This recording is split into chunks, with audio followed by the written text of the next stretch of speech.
অস্ট্রেলিয়ার মাটিতে প্রথম দিনের মতো অনুশীলনে টিম বাংলাদেশ, অথচ যাকে ঘিরে এই সিরিজে হয়েছে সবচেয়ে বেশি আলোচনা সেই নাহিদ রানা মিরপুরে অস্ট্রেলিয়া থেকে চিকিৎসা নিয়ে ফিরেছেন হোম অফ ক্রিকেটে।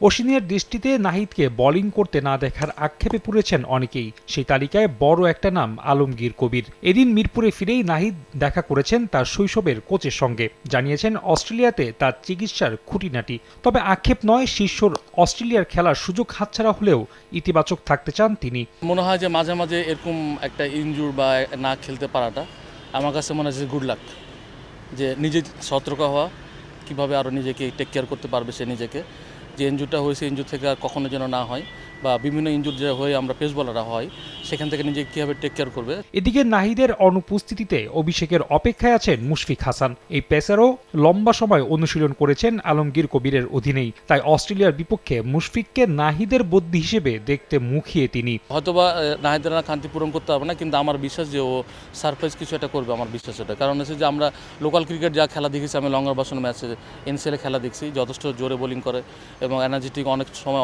অনেকক্ষণ বোলিং করতে পারে। আমরা বিশ্বাস যখন যদি তাকে খেলাই ভালো কিছু করবে।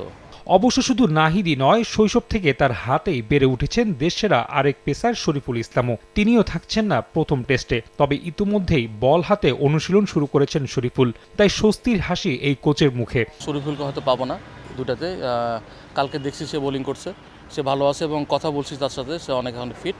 আমার বিশ্বাস যে ও হয়তো বা সেকেন্ড টেস্টে খেলতে পারবে, এটা আমাদের কাছে গুড লাক যে তাকে আমরা আবার সেকেন্ড ম্যাচে আমরা পাচ্ছি। টাইগার ভক্তদের মনে এখন একটাই প্রশ্ন, কবে নাগাদ মাঠে ফিরছেন নাহিদ? কোচ আলমগীর কবির জানিয়েছেন ইনজুরির ধাক্কা সামলে 2 থেকে 3 সপ্তাহের মধ্যেই 22 গজে ফের দেখা যাবে নাহিদকে। রাফি আমিন, সময় সংবাদ, ঢাকা।